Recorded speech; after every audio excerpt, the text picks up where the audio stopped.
Buenos días y bienvenidos a nuestro estudio bíblico de día miércoles.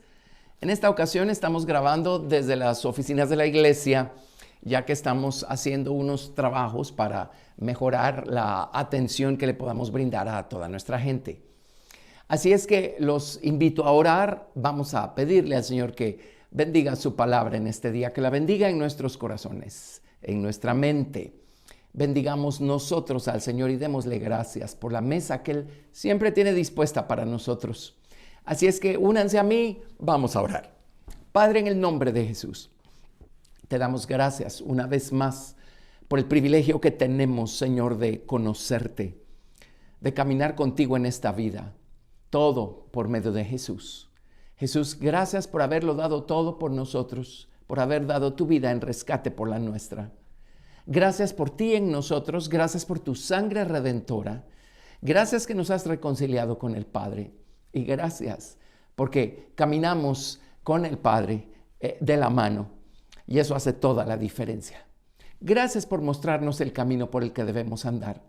Gracias por bautizarnos con tu Espíritu Santo.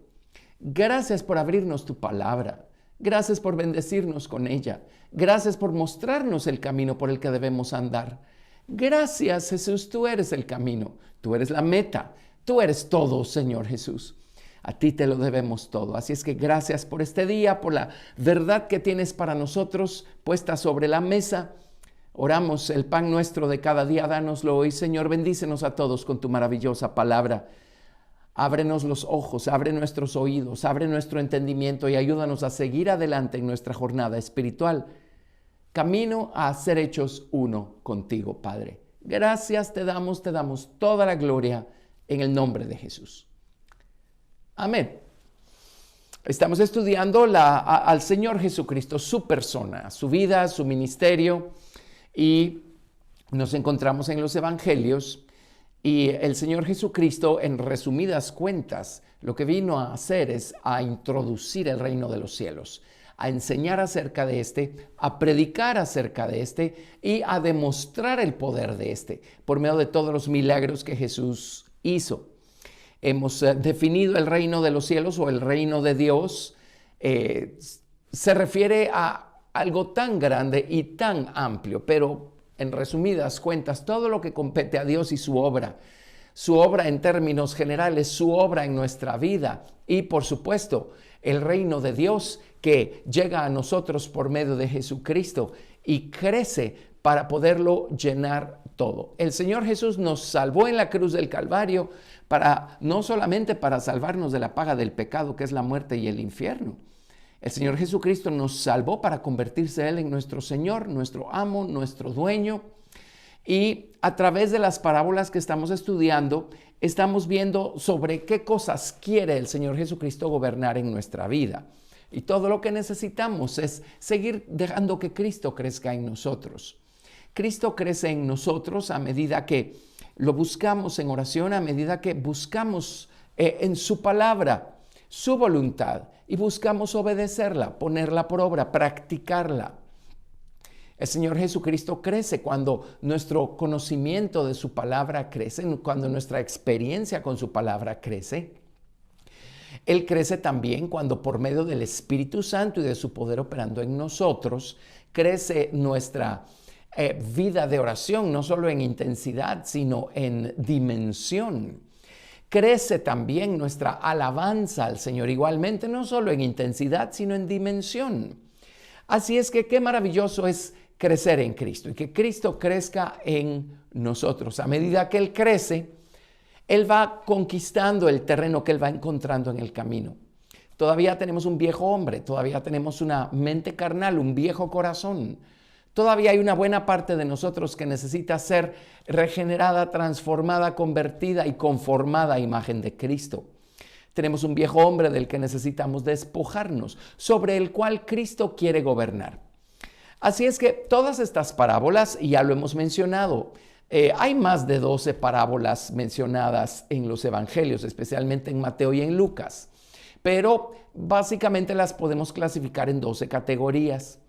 De estas parábolas podemos obtener un sinnúmero de lecciones como de cualquier otra porción de las Escrituras que elijamos estudiar. Pero en esta ocasión estamos estudiándolas desde el punto de vista de la lección que éstas nos dan en cuanto a sobre qué quiere gobernar Jesucristo en nosotros. Cuando el Señor en la oración del Padre Nuestro nos enseñó a pedir, venga tu reino. Cuando Jesús llega a nuestro corazón, su reino llega, pero es un hecho que Él todavía no señorea sobre cada área de nuestra vida. Si somos honestos, todavía somos señores de muchas de nuestras elecciones y gustos y deseos y acciones. Así es que sobre todo eso que Jesucristo busca reinar y señorear y gobernar. Hemos estudiado también el hecho que el reino de Dios es su nombre, que todos los seres humanos tenemos por creación y que fue tomado cautivo por la serpiente, por Leviatán, allá en el jardín del Edén. Así es que una vez Jesucristo establece su reino en nuestro mundo consciente, Él se convierte en ese hombre más fuerte que viene y despoja al hombre fuerte que hay en nuestro viejo corazón, que está en el trono, que está en esa fortaleza, en esa ciudad amurallada, nuestro yo, nuestro ego, el rey viejo y necio que no admite consejos, según el libro de Eclesiastés. El Señor Jesucristo viene y lo destrona, y el Señor Jesucristo redime, rescata y posee ese nombre, ese reino de Dios que está en nosotros por creación. Así es que estas son lecciones enormes, pero gracias a Dios por Cristo Jesús, Señor nuestro, y con todo esto entendemos un poco mejor cómo es que Cristo en nosotros es la esperanza de gloria. Qué maravillosa es la obra que Jesús está haciendo dentro de nuestra vida. Así es que sigamos adelante. Hemos estudiado ya varias parábolas, varias categorías de parábolas. Ya estudiamos la primera categoría, que tiene que ver con Jesucristo buscando reinar sobre la enemistad que hay en nosotros, que se levanta en contra de su palabra. La segunda categoría de parábolas tienen que ver con Jesucristo buscando reinar sobre nosotros de tal manera que aprendamos a desechar las malas semillas y los malos pensamientos que todavía albergamos y que todavía recibimos y aceptamos con tanta facilidad. El tercer grupo de parábolas tienen que ver con Jesucristo, quien busca reinar sobre nuestra arrogancia y la vergüenza que produce un comienzo humilde, un final humilde. El Señor Jesucristo también, y este es el cuarto grupo de parábolas, busca reinar sobre nuestra resistencia rebelde. El quinto grupo de parábolas nos enseña cómo Jesucristo busca reinar sobre nuestras posesiones naturales y espirituales. Y ahora nos toca el sexto grupo de parábolas. Y Jesucristo a través de estas parábolas nos enseña cómo quiere Él ser Señor de nuestra orgullosa falta de misericordia. Nuestro viejo hombre es inmisericordia por naturaleza. Así es que veamos estas parábolas y vamos a ir comentando en el camino. La primera de estas se encuentra en Mateo capítulo 18, verso 21. Y acá tenemos la siguiente parábola, Mateo 18, del verso 21 al verso 35. Vamos a leerla. Entonces se le acercó Pedro y le dijo, Señor, ¿cuántas veces perdonaré a mi hermano que peque contra mí? ¿Hasta 7? Jesús le dijo, no te digo que hasta 7, sino aún hasta 70 veces 7. Por lo cual el reino de los cielos es semejante a un rey que quiso hacer cuentas con sus siervos. Y comenzando a hacer cuentas, le fue presentado uno que le debía 10,000 talentos. A este, como no pudo pagar, ordenó su señor venderle, y a su mujer e hijos, y todo lo que tenía, para que se le pagase la deuda. Entonces aquel siervo postrado le suplicaba, diciendo, Señor, ten paciencia conmigo, y yo te lo pagaré todo. El señor de aquel siervo, movido a misericordia, le soltó y le perdonó la deuda. Pero saliendo aquel siervo, halló a uno de sus consiervos, que le debía 100 denarios, y haciendo de él le ahogaba, diciendo, págame lo que me debes. Entonces su consiervo, postrándose a sus pies, le rogaba, diciendo, ten paciencia conmigo y yo te lo pagaré todo. Mas él no quiso, sino fue y le echó en la cárcel hasta que pagase la deuda. Viendo sus consiervos lo que pasaba, se entristecieron mucho y fueron y refirieron a su señor todo lo que había pasado.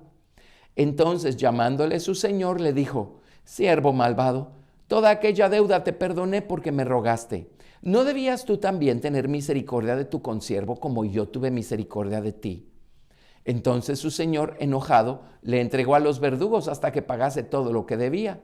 Así también mi Padre Celestial hará con vosotros si no perdonáis de todo corazón cada uno a su hermano sus ofensas. Acá tenemos una lección tremenda y efectivamente nos enseña acerca de cuán necesario es aprender a ser misericordiosos. Dios ha sido misericordioso con nosotros. Él, por medio de Jesucristo y por su gracia, perdonó todos nuestros pecados cuando Jesucristo llegó a nuestro corazón y nos limpió con su sangre redentora. Él nos perdonó de la falta que nos llevaba a cosechar o a heredar la muerte eterna.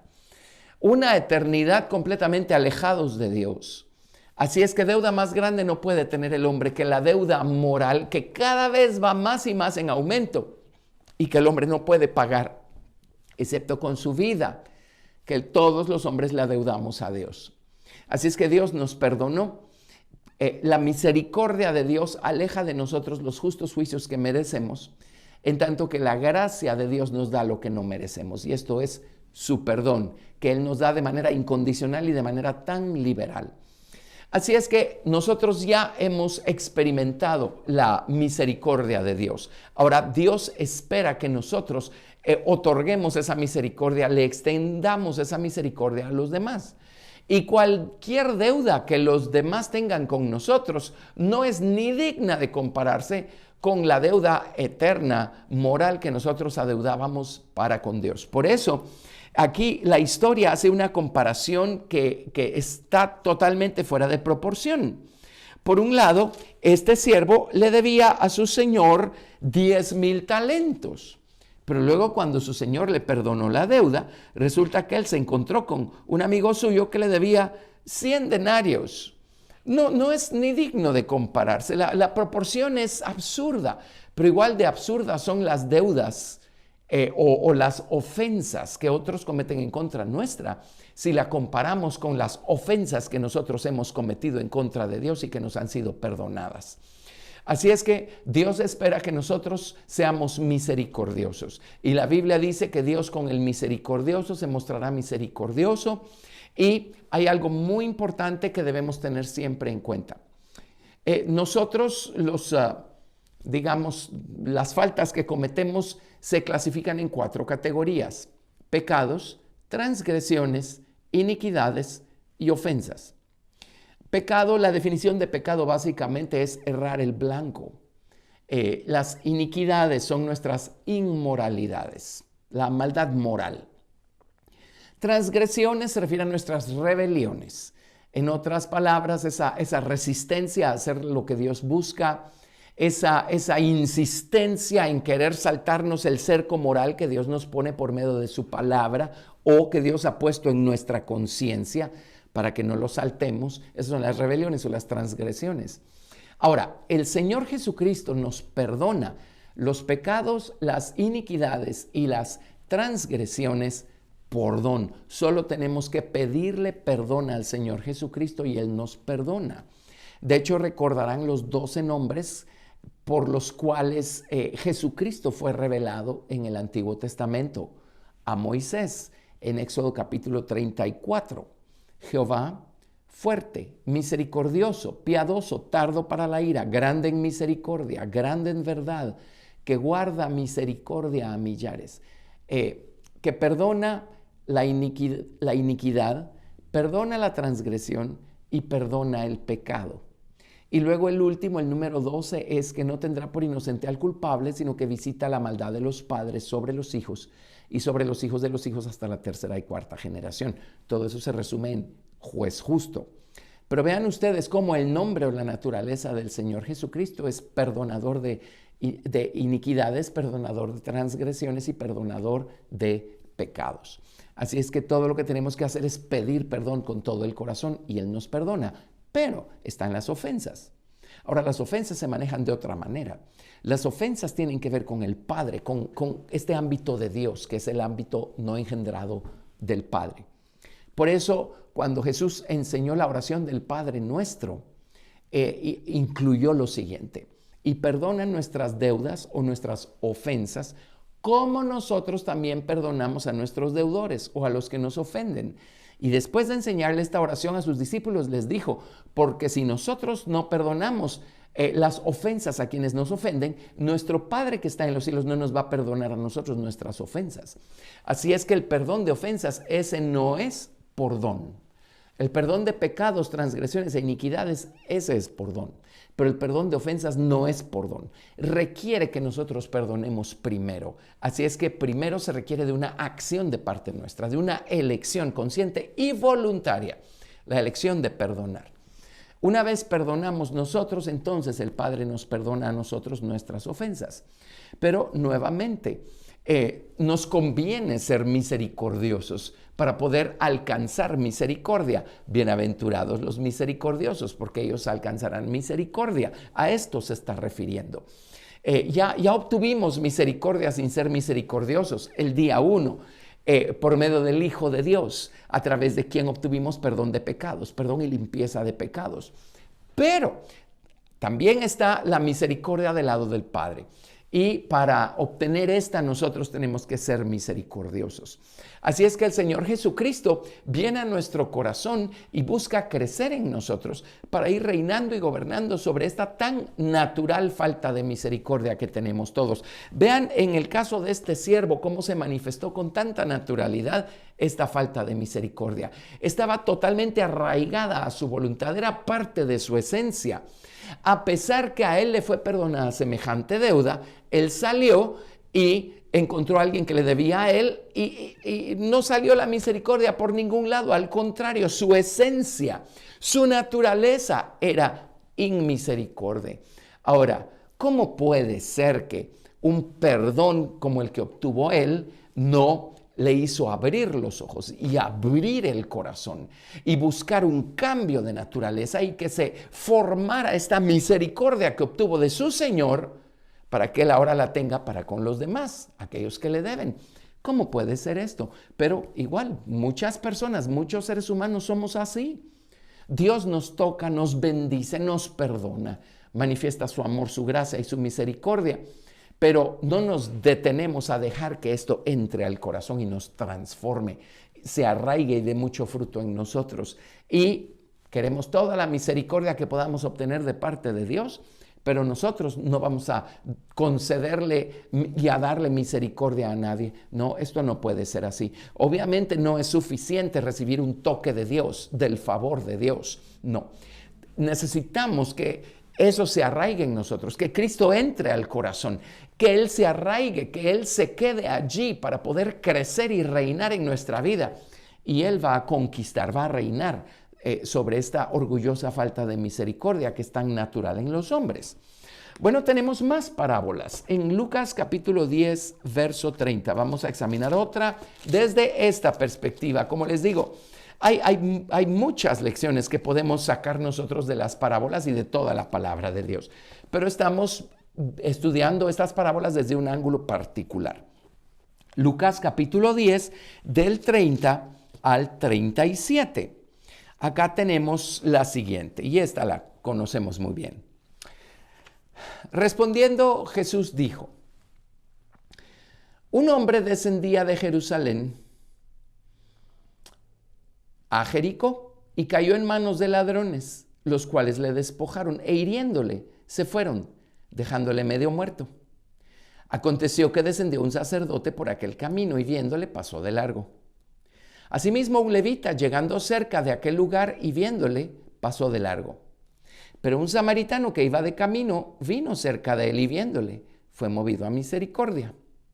Y acercándose vendó sus heridas, echándoles aceite y vino y poniéndole en su cabalgadura, lo llevó al mesón y cuidó de él.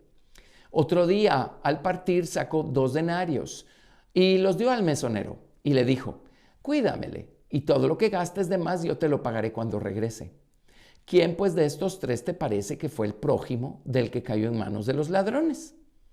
Él dijo: el que usó de misericordia con él. Entonces Jesús le dijo: ve y haz tú lo mismo. Haz tú lo mismo. Acá tenemos entonces el contexto. Acá no se los leí, mejor se los leo. Lucas 10 del 25 al 29. Esto fue lo que generó la historia del buen samaritano. Dice, he aquí un intérprete de la ley se levantó y dijo para probarle: Maestro, ¿haciendo qué cosa heredaré la vida eterna? Él le dijo que está escrito en la ley, ¿cómo lees? Aquel respondiendo dijo: amarás al Señor tu Dios con todo tu corazón y con toda tu alma y con todas tus fuerzas y con toda tu mente, y a tu prójimo como a ti mismo. Y le dijo: bien has respondido, haz esto y vivirás. Pero él, queriendo justificarse a sí mismo, dijo a Jesús: ¿y quién es mi prójimo? Y esa pregunta fue la que generó aquí la parábola o la historia del buen samaritano. Así es que, ¿y quién es mi prójimo? Bueno, el que usó de misericordia, dice. El que usó de misericordia. Bueno, ve y haz tú lo mismo. Sé tu prójimo de todos los demás. Y hay mucha necesidad allá afuera. Aquí vemos nosotros 3 diferentes clases de personas. El primero era un sacerdote. En otras palabras, era una persona que tenía el privilegio de poder entrar al santuario y ministrar a Dios a nivel del lugar santo. Quemando el incienso, encendiendo las lámparas. En otras palabras, era una persona que disfrutaba de la oración y de la palabra. Eso es lo que esto representa. De hecho, vean cómo el hombre de la historia descendía de Jerusalén a Jericó. Lo más seguro es que era una persona judía y que había ido a Jerusalén a adorar. A lo mejor ya había terminado uno de estos periodos de fiestas por las que tenían que subir a Jerusalén, y venía de regreso de Jerusalén a Jericó. Ahora, el primero, el sacerdote que se menciona aquí, también venía descendiendo. Noten que siempre se asciende a Jerusalén y se desciende de Jerusalén. Él venía descendiendo, lo que significa que había estado en Jerusalén, donde estaba el templo. En otras palabras, había estado en el lugar santo. Por así decirlo, había estado orando y había estado leyendo su Biblia. Porque en el lugar santo está el candelero con la luz de la palabra y la mesa con el pan de la palabra. Pero descendió de Jerusalén y obviamente tanto la oración como la palabra en el caso de este hombre eran solo un formalismo, solo una forma, a lo mejor una obligación, algo que tenía que ser llenado, pero algo que no había tocado el corazón. Porque descendió y vio a este hombre necesitado y lo primero en lo que pensó fue en esquivarlo. Cuando dice pasó de largo es porque lo esquivó. Lo esquivó porque, pues, después de todo, él era un sacerdote y no tenía por qué contaminarse, ¿verdad?, con alguien que no fuera judío. Aquí se trataba de un samaritano, Era un hombre que estaba mal herido, perdón. El samaritano es el que sí se mostró amigo y misericordioso. Pero lo esquivó. Entonces, ¿qué sentido tiene una aparente devoción a Dios si esto no está tocando nuestro corazón y dejando que Cristo crezca en nosotros y gobierne y conquiste y reine sobre nuestra falta de misericordia? Así es que ese no era el caso del sacerdote. Luego la siguiente historia es la de un levita. Ahora, los levitas tenían a su cargo el servicio en el templo, ellos tenían a su cargo la música. Tenían a su cargo los cantos. Así es que probablemente venía de la iglesia, de cantar, y vio a un hombre necesitado e igualmente, dice, viéndolo, pasó de largo. Igualmente no le puso ninguna atención a la necesidad de este hombre. Entonces, ¿qué sentido tiene cumplir con un requisito? ¿Qué sentido tiene con ir a la iglesia a cantar si no dejamos que Jesucristo no solo llene nuestro corazón, sino que lo vaya permeando con su reino de paz y de amor y de luz? ¿Qué sentido tiene no crecer en Cristo? Cuando crecemos en Cristo, Él poco a poco va a ir reinando sobre esta falta de misericordia. Cosa pues que no pasó tampoco en el caso de estos levitas. Pero tenemos a un samaritano. Aquí tenemos a una persona, él no venía descendiendo de Jerusalén, él iba subiendo a Jerusalén.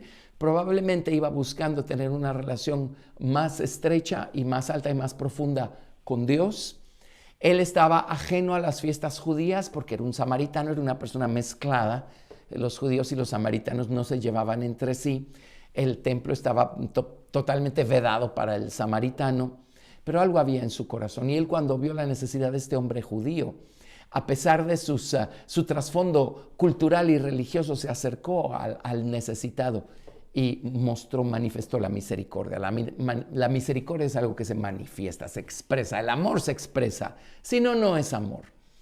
No existe tal cosa como amar en teoría. El hecho es que él tuvo misericordia. Y Dios le dijo a Jesús, le dijo a este intérprete de la ley, le dijo, ¿quién fue prójimo de este hombre que estaba malherido? Pues el samaritano, el que usó de misericordia. Pues haz tú lo mismo. Así es que Jesús quiere establecer su reino sobre nuestra falta de misericordia. Él quiere reinar sobre nuestra orgullosa falta de misericordia. Tenemos una siguiente lección en Lucas capítulo 13, versos del 6 al 9. E igualmente hay muchas otras lecciones que podemos sacar de aquí, pero veámoslo desde esta perspectiva. Lucas capítulo 13 del verso 6 al 9. Y se las leo. Dijo también esta parábola. Tenía un hombre una higuera plantada en su viña y vino a buscar fruto de ella y no lo halló. Dijo al viñador, he aquí hace 3 años que vengo a buscar fruto en esta higuera y no lo halló, córtala, ¿para qué inutiliza también la tierra?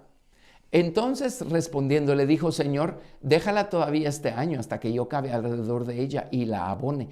Y si diere fruto bien, y si no, la cortarás después.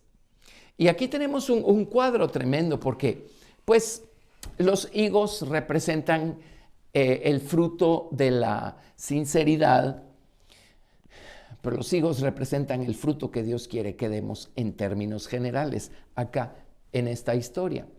Y uno de los frutos que Dios quiere que broten de nuestro corazón es el fruto de la misericordia, la bondad, la gracia. Y el Señor Jesucristo, ¿qué no ha hecho con nosotros esperando ver fruto de parte nuestra? Él ha trabajado en nuestra vida, nos ha dado su Espíritu Santo, nos da su palabra, nos expone a buena enseñanza de la palabra de Dios, nos expone a un ambiente cargado con el poder de su presencia. El Señor hace lo que a Él le corresponde en nuestra vida. Ahora, Él hace todo eso esperando que esta semilla que está en nosotros dé fruto. Y parte del fruto que debe dar nuestra semilla es el fruto de la misericordia. ¿Cómo busca Dios que nosotros podamos alimentar a otros con el fruto que produce una relación viva con Dios? Dios quiere que alimentemos a la gente de este mundo con amor, gozo, paz, paciencia, benignidad, bondad, fe, mansedumbre, templanza, con el fruto de la sinceridad, de la entrega, de la dependencia al Señor, el fruto de dar, el fruto de compartir. ¿Cómo espera Dios que manifestemos la naturaleza, el carácter de Cristo delante de los demás, dejando así brillar nuestra luz delante de los hombres y abundando en buen fruto? Cuando la gente come de nosotros, de este fruto de Cristo en nosotros, sus ojos les son abiertos. Y ellos, porque han tenido una experiencia con lo que Cristo ha podido hacer en nuestra vida, se llenan de esperanza y dicen, si el Señor pudo con una persona como esta, el Señor bien puede conmigo. Y el fruto produce que se levanten y busquen a Dios también y lo encuentren. Así es que esta higuera debió haber estado dando fruto. Y el Señor es muy misericordioso con nosotros y Él tiene la paciencia para esperar. Él tiene la paciencia para esperar y para seguir trabajando en nuestro corazón, en nuestra mente, en nuestra voluntad. Pero llega un momento en donde, pues, si no hay fruto, va a llegar el momento en donde una planta como estas va a ser cortada, va a ser desarraigada, ¿verdad? No hay para dónde. Pero no habrá sido por falta de misericordia para con nosotros de parte del Señor. Al contrario, su misericordia la manifiesta una y otra vez con todo este amor y toda esta paciencia que Él muestra para con nosotros. Así es que Él espera que nosotros seamos misericordiosos también, que demos buen fruto, entre estos la misericordia, y otros puedan comer de Cristo quien está en nosotros, quien está dando fruto en nosotros. Él busca gobernar sobre nuestra falta de misericordia. Tenemos otra parábola, así es que son 4 las que encajan con esta categoría. Lucas capítulo 17, del verso 7 al 10. Lucas 17, del 7 al 10. Y se las leo. ¿Quién de vosotros, teniendo un siervo que ara o apacienta ganado, al volver el del campo, luego le dice, pasa, siéntate a la mesa? ¿No le dice más bien, prepárame la cena, cíñete y sírveme hasta que haya comido y bebido, y después de esto come y bebe tú? ¿Acaso da gracias al siervo porque hizo lo que se le había mandado? Pienso que no. Así también vosotros, cuando hayáis hecho todo lo que os ha sido ordenado, decid, siervos inútiles somos, pues lo que debíamos hacer, hicimos. Y aquí queda al descubierto un principio tremendo. Y es que si no dejamos que Cristo crezca en nuestro corazón y vaya reinando y gobernando sobre todas nuestras actitudes tan carnales, tan egoístas, tan orgullosas, vamos a terminar pretendiendo creer que Dios está endeudado con nosotros. Que la razón por la que nosotros servimos a Dios es porque Dios ahora tiene una deuda y ahora Dios tiene que pagarnos de regreso. Todo lo que nosotros recibimos de parte de Dios es por su gracia y por su misericordia. Estos son los atributos que hacen que estemos donde estamos el día de hoy en Cristo Jesús. Pero de ninguna manera Dios se convierte en deudor nuestro. De ninguna manera ahora Dios va a obrar porque hemos sido tan maravillosos que ahora Dios está endeudado y obligado a bendecirnos. No, de ninguna manera. Esto es lo que saca a luz Jesucristo a través de esta parábola. A través de esta parábola Él nos enseña a saber que nosotros tenemos una obligación para con Dios. Hemos sido los recipientes de su amor, de su gracia, de su misericordia. Ahora, por amor, por gratitud, somos nosotros los que debemos servir y jamás vamos a pagar la deuda que ahora nosotros le tenemos a Dios. Dios no espera que la paguemos como tal, como una deuda. Excepto pues, como dice el apóstol Pablo, no debáis nada a nadie sino el amaros los unos a los otros. La deuda de amor, esa es la deuda que tenemos nosotros ahora para con Dios y para con todo el mundo. Una deuda de amor, una deuda de gratitud. Y es por amor y por gratitud que servimos. No pretendiendo convertir a Dios ahora en nuestro deudor y ahora, Señor, porque yo te serví, ahora tú tienes que bendecirme, ahora tú tienes que darme. Ese es un grave error. Cuando caminamos con esa mentalidad, obviamente es porque Jesucristo aún no ha crecido lo suficiente en nosotros para poder reinar y gobernar sobre esa actitud. Y esa actitud es la que nos hace ser faltos de misericordia o, pues ya lo somos, manifestar la falta de misericordia. Cuando somos inmisericordias con los demás, casi estamos pretendiendo, pues, el creer que ellos son deudores a nosotros. Cuando no extendemos misericordia a los demás, estamos pretendiendo que ellos son deudores nuestros, cuando es al revés.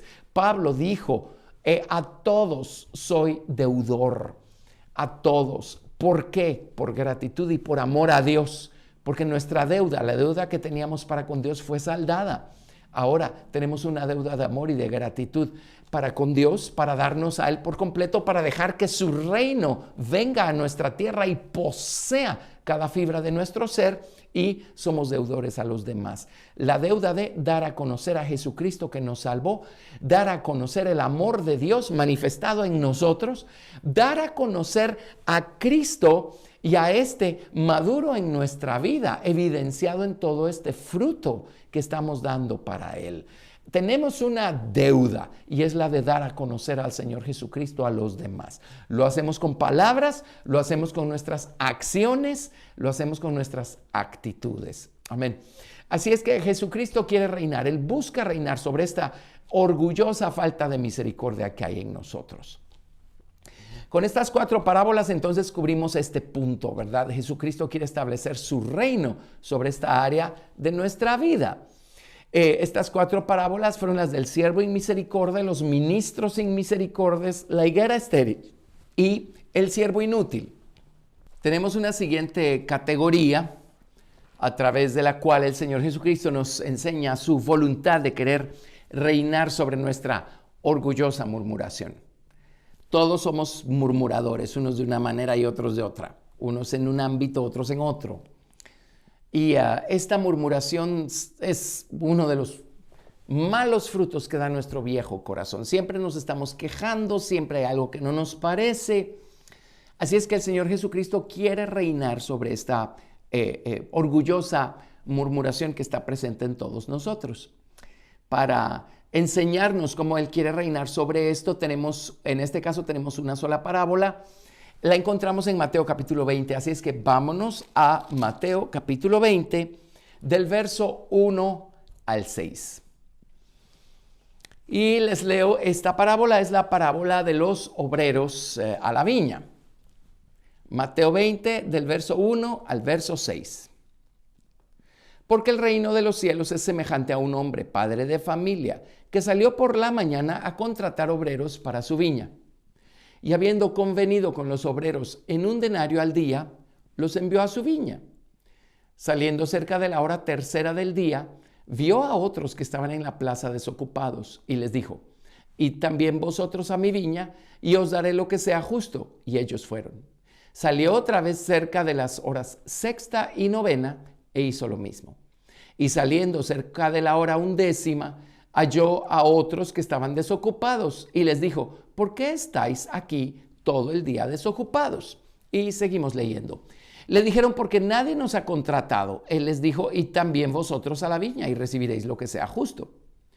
Cuando llegó la noche, el señor de la viña dijo a su mayordomo: llama a los obreros y págales el jornal, comenzando desde los postreros hasta los primeros. Y al venir los que habían ido cerca de la hora 11, recibieron cada uno 1 denario. Al venir también los primeros, pensaron que habían de recibir más, pero también ellos recibieron cada uno 1 denario. Al recibirlo, murmuraban contra el padre de familia, diciendo: estos postreros han trabajado 1 sola hora y los has hecho iguales a nosotros, que hemos soportado la carga y el calor del día. Él respondiendo dijo a uno de ellos: amigo, no te hago agravio. No conveniste conmigo en 1 denario. Toma lo que es tuyo y vete. Pero quiero dar a este postrero como a ti. ¿No me es lícito hacer lo que quiero con lo mío? ¿O tienes tú envidia? Porque yo soy bueno. Así los primeros serán postreros y los postreros primeros, porque muchos son llamados, mas pocos los escogidos. Y aquí tenemos una escena tremenda. Tenemos que ubicarnos dentro de este cuadro. El día en el que el Señor va a recompensarnos y va a pagarnos nuestro jornal es el día que seamos llamados a estar delante del tribunal de Cristo. En otras palabras, esta es una escena que va a acontecer allá arriba, cuando todos seamos recompensados por lo que hicimos o dejamos de hacer. Esto significa, y esto implica cosas tremendas, esto significa que, pues el tema acá es la murmuración. Si nosotros no dejamos que Cristo gobierne sobre nuestra murmuración, el día que muramos, esa murmuración pues no está en nuestro cuerpo físico. El día que muramos, el cuerpo físico se va a ir a la tumba, esperando la resurrección. Pero el día que muramos, nuestro espíritu y nuestra alma se van a ir al Señor, pues cuando somos salvos, el espíritu y el alma van a Dios. Esta actitud, esta murmuración, este enojo, esta resistencia rebelde, todas estas cosas no son parte del cuerpo físico. Estas cosas son parte de nuestra alma, nuestra mentalidad, nuestra razón. En otras palabras, estas cosas no van a cesar el día que nos muramos. Estas cosas nos acompañan.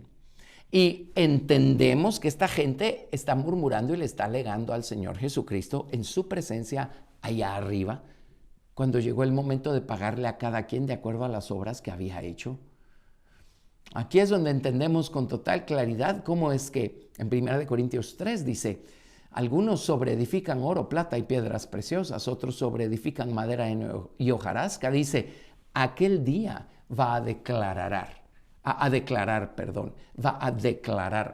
el material que sobreedificamos. Dice, por el fuego será revelado.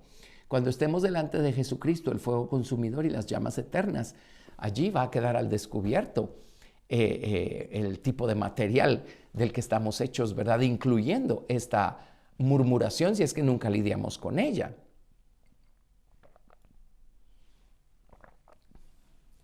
Así es que veamos cómo es tan importante dejar que Cristo reine y gobierne sobre estas áreas de nuestra vida, aquí y ahora. Hay personas que probablemente están esperando llegar ahí arriba y pensando, ahí arriba ya todo va a estar bien.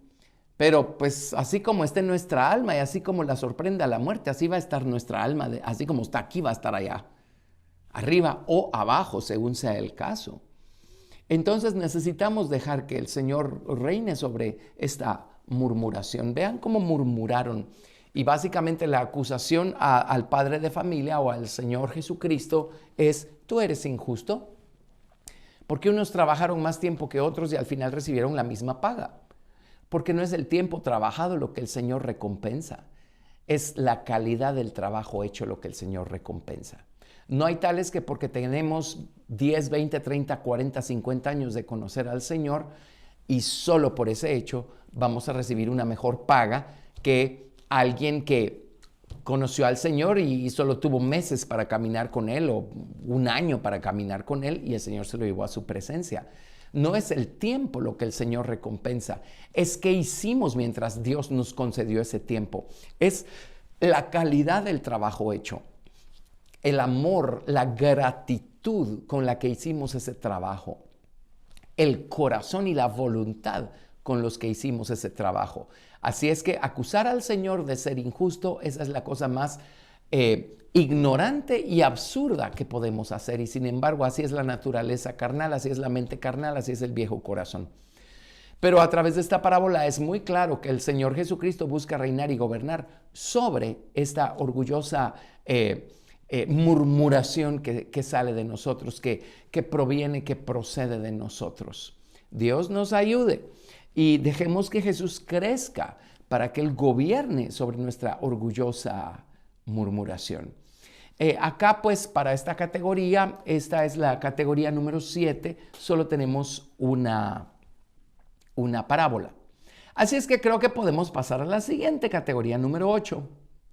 La categoría número 8 nos enseña por medio de, y también solo hay una parábola acá, cómo Jesús busca reinar y gobernar sobre el rechazo.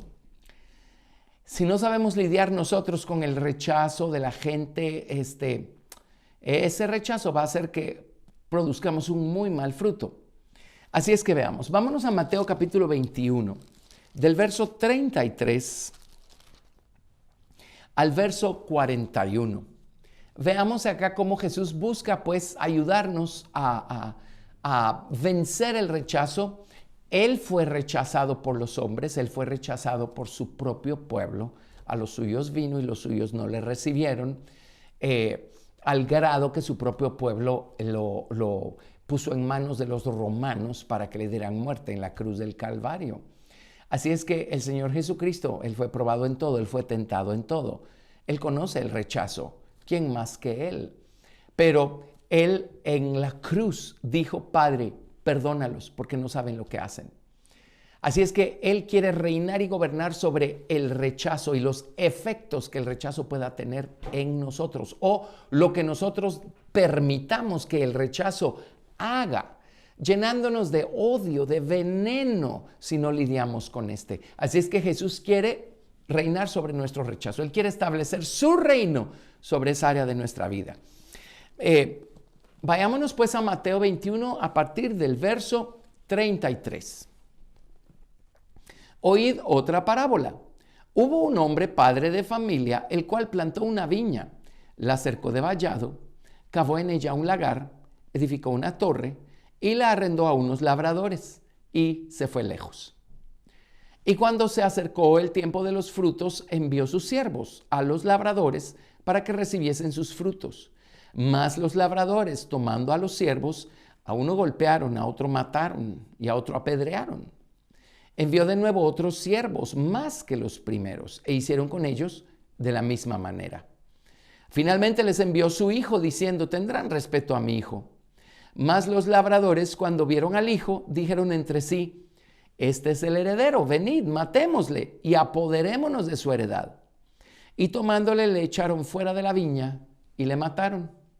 Cuando venga pues el señor de la viña, ¿qué hará a aquellos labradores? Le dijeron: a los malos destruirá sin misericordia y arrendará su viña a otros labradores que le paguen el fruto a su tiempo. Jesús les dijo: ¿nunca leísteis en las Escrituras La piedra que desecharon los edificadores ha venido a ser cabeza del ángulo. El Señor ha hecho esto y es cosa maravillosa a nuestros ojos. Por tanto os digo que el reino de Dios será quitado de vosotros y será dado a gente que produzca los frutos de él. Y el que cayere sobre esta piedra será quebrantado, y sobre quien ella cayere le desmenuzará. Y bueno, oyendo sus parábolas, los principales sacerdotes y los fariseos entendieron que hablaba de ellos. Pero al buscar cómo echarle mano, temían al pueblo, porque éste le tenía por profeta. Tremendo, el Señor Jesucristo era tremendamente claro, por más que le decían, pero háblanos claramente, eso estás hablando por parábolas. Pero la verdad, quien tenía oídos para oír podía entender perfectamente bien lo que Jesús estaba buscando enseñar y establecer acá. Acá pues tenemos la historia y sí, los siervos del Señor, los labradores que el Señor contrató primero fueron precisamente del pueblo de Israel, pues toda la gente que era religiosa, la gente que supuestamente tenía la responsabilidad de enseñar el camino de Dios a su pueblo, a su gente. Bueno, el Señor vino y habiéndole confiado al pueblo de Israel su palabra, habiendo hecho con ellos pacto, habiéndole dado a ellos a los patriarcas, habiéndoles dado semejante testimonio de su poder cuando Dios los sacó de Egipto y a lo largo de todo el camino a la tierra de Canaán. Dios favoreció al pueblo de Israel de una manera tremenda, pero el pueblo de Israel, una vez se asentó en Canaán, se alejó de Dios, echó su ley tras sus espaldas. Estas son palabras de Dios. Y Dios les mandó a los profetas. Dios fue fiel porque Dios es misericordioso. Ahora en Dios tenemos esta balanza. Él es misericordioso y Él es juez justo. Primero Dios manifiesta su misericordia, su gracia, su amor, su perdón. Así es que Dios les envió a los profetas uno tras otro con la esperanza de hacerlos entrar en razón y que se arrepintieran y que se volvieran. Bueno, no logró tocar el corazón de ellos por medio de los profetas, envió a su propio Hijo. El pueblo de Israel rechazó a los profetas, rechazó al Hijo de Dios, mandándolo a la muerte. Entonces, bueno, viene el Señor y dice, ¿qué puedo hacer yo con ellos? ¿Qué puedo hacer yo con todo este rechazo? Dios manifestó su misericordia primero a su pueblo, luego pues tiene que darse a conocer. Él se va a seguir dando a conocer de una forma u otra. De cualquiera que sea el lado de las balanzas, Dios se va a dar a conocer. Entonces pues Dios se dio a conocer a su pueblo del lado de sus justos juicios. Y recordarán que en el año 70 la ciudad fue destruida, el templo, el santuario fue destruido. Y a partir de allí pues ya no se celebran los oficios sacerdotales porque ya no hay templo, no hay altar. En fin, el Señor entonces le confió su viña a otros labradores. Y este es el pueblo gentil a quienes Jesucristo vino a salvar también y de entre quienes Jesucristo está buscando obtener esposa para él también. Él no ha desechado a su propio pueblo. El Señor Jesús sigue salvando gente judía, los ama, nunca ha dejado de amarlos. Y hay gente dentro del pueblo judío que está creciendo en Cristo. Pero la salvación tanto para los unos como para los otros, gentiles y judíos, es por la misma vía. Solo hay un solo Dios y un solo mediador entre Dios y los hombres, Jesucristo hombre. Y lo único que puede reconciliarnos con Dios el Padre es la sangre redentora del Señor Jesucristo. Pero acá tenemos nosotros cómo Jesucristo fue rechazado, cómo el pueblo de Dios lo rechazó. Y Jesús también dijo, por otro lado, dijo, si a mí me rechazaron, a ustedes los van a rechazar también. No nos extrañe que la gente rechace nuestro mensaje o que rechace nuestra presencia porque saben que somos cristianos. Así es que no nos extrañe. Pero si no dejamos que Jesucristo reine sobre el rechazo y el efecto que éste puede producir en nosotros, el rechazo de los demás va a ser polvo para nuestros pies, va a terminar paralizándonos, va a terminar llenándonos de odio, vamos a ser inmisericordias para con los demás, vamos a llenarnos de tinieblas. Así es que necesitamos dejar que el reino del Señor Jesucristo se extienda dentro de nosotros y tome posesión del rechazo y sus efectos aquí dentro de nosotros. Él tiene que reinar sobre el rechazo. Él tiene que gobernar sobre el rechazo. Y si una vez Él gobernando, alguien nos rechaza, pues no va a haber ningún problema. Sabremos sacudirnos ese polvo de nuestros pies, sabremos ir al lavacro o a la fuente de bronce que el Señor nos ha provisto para lavar nuestros pies del polvo del rechazo. Jesús dijo, cuando entren en una aldea, si allí los rechazan, si allí los ofenden, sacúdanse el polvo de los pies, ¿verdad? Ahora, malo para esa aldea, pero por el otro lado, el Señor estaba previendo que ellos no fueran acumulando enojo. Me rechazaron acá, me rechazaron allá, me rechazaron estos, me rechazaron aquellos, para que el corazón de sus discípulos no se llenara de odio, ¿verdad? Y así con nosotros. El Señor quiere reinar sobre ese rechazo para librarnos de cualquier efecto que éste pueda tener en nuestra vida. Así es que el Señor de esta manera va estableciendo su reino en nosotros. El Señor Jesucristo de esta manera va gobernando y su reino va llenando como la buena levadura, va llenando más y más nuestro ser, nuestra mente, nuestra voluntad, nuestro corazón.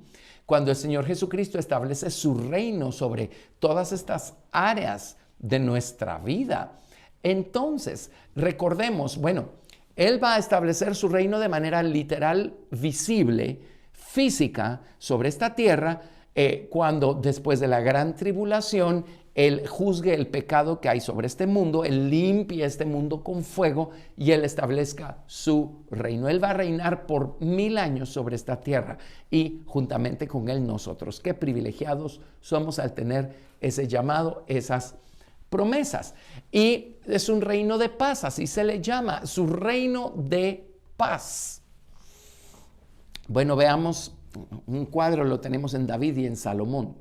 David fue el que peleó las batallas, David fue el que extendió el reino, estableció el reino de Dios en la tierra, por así decirlo, y no fue él el que pudo edificarle un templo a Dios el Padre en los montes de Jerusalén, tuvo que ser su hijo. Y Dios le dijo, tú derramaste mucha sangre, en otras palabras, hubo mucha batalla, mucha guerra. Pero Salomón viene de Shalom, Shlomo, es el paz, Salomón, paz, el rey de paz. Él, habiendo paz en sus días, él fue el que estableció el reino en Jerusalén. Allí tenemos como Dios dibujó este principio de muchas maneras a lo largo de las Escrituras. Así es que lo que Jesucristo va a hacer en este mundo, literalmente en su momento, cuando Él venga a reinar, establecer su reino de paz. Lo que vemos que ocurrió bajo la sombra, tipo figura, en días de David y en días de Salomón. David conquistó para que entonces Salomón, el rey de paz, pudiera gobernar en paz sobre todo lo que era el dominio de Israel en esos días. Eso es una figura de lo que Jesús está buscando hacer hoy, ahora, en la vida de los creyentes, de sus hijos. Él quiere establecer su reino de paz. Cada vez que le permitimos extenderse aún más, cada cosa sobre la que le permitimos reinar, cada cosa sobre la que le permitimos conquistar en nuestro corazón, cada cosa que vamos sometiéndole a Jesús, que vamos rindiéndole al Señor Jesús, donde antes había batalla, inquietud, enojo, odio, pleitos, murmuraciones y todas esas cosas. Ahora que Cristo está reinando sobre esas áreas de nuestra vida, ahora allí hay paz. Alguien nos ofende, estamos en paz. Alguien nos rechaza, estamos en paz. Ocurre algo que a nuestra mente carnal no le gustó, estamos en paz. ¿Por qué? Porque ya hemos dejado que el Rey de paz, el Señor Jesucristo, el Príncipe de paz, vaya reinando y gobernando. Ahora, es obvio que nosotros todavía buscamos ser los reyes y señores de una que otra áreas de nuestra vida. Pero bueno, no nos perdamos la continuación de este estudio porque vamos a seguir viendo sobre qué otras cosas quiere reinar el Señor Jesucristo. Recordemos, nunca olvidemos ese cuadro que Dios le mostró al profeta Daniel. Cuando le mostró los imperios de este mundo, y le mostró cómo del monte era cortada una piedra y desmenuzaba los imperios de la carne, representados por la estatua de Nabucodonosor y por aquellos animales que Daniel soñó más adelante. Y cómo el Señor Jesucristo los destruye y establece su reino sobre la tierra, y su reino lo llena todo. Eso es lo que Jesús viene a hacer en nosotros. Él viene a desmenuzar todas esas imágenes idolátricas que traemos de fábrica nosotros en nuestra mente carnal, en nuestro corazón carnal. Y Él viene a establecer su reino en nuestra vida. Ese es el mensaje que Jesús predicó en los días de su humanidad. Eso es lo que Jesús vino a enseñar, y por supuesto ahora la experiencia personal llega el día que invitamos a Jesús a entrar a nuestro corazón, a salvarnos y a ser Él el Rey y el Señor de todo en nuestras vidas. Así es que gracias a Dios vamos a orar para que esta palabra dé mucho fruto en nuestros corazones. Padre, Señor, te damos gracias, Señor, por Jesucristo. Te damos gracias por Cristo en nosotros, por la obra maravillosa que Cristo viene a hacer a nuestra vida. Señor, sí queremos dejar que Cristo reine y gobierne sobre todas las áreas de nuestra vida. Te las rendimos, te las entregamos. En este momento lo hacemos en teoría. Cuando llegue el momento de tener la práctica, ayúdanos a ceder ese terreno, ese territorio dentro de nosotros mismos, para que Jesucristo lo posea, sojuzgue y gobierne sobre él y establezca su reino, y su reino se vaya extendiendo dentro de nosotros mismos. Bendito Señor Jesús, sé tú el Señor de todo, quédate con todo, te lo entregamos todo, toma posesión de todo, Señor Jesús. Hazlo, te lo pedimos y te damos gracias por ti en nosotros y por la paz que tú nos das. Te amamos, gracias por esta palabra, oramos que dé mucho fruto en nuestros corazones. Te lo pedimos y te damos toda la gloria. En tu precioso nombre oramos. Amén. Dios los bendiga y nos vemos en la próxima ocasión.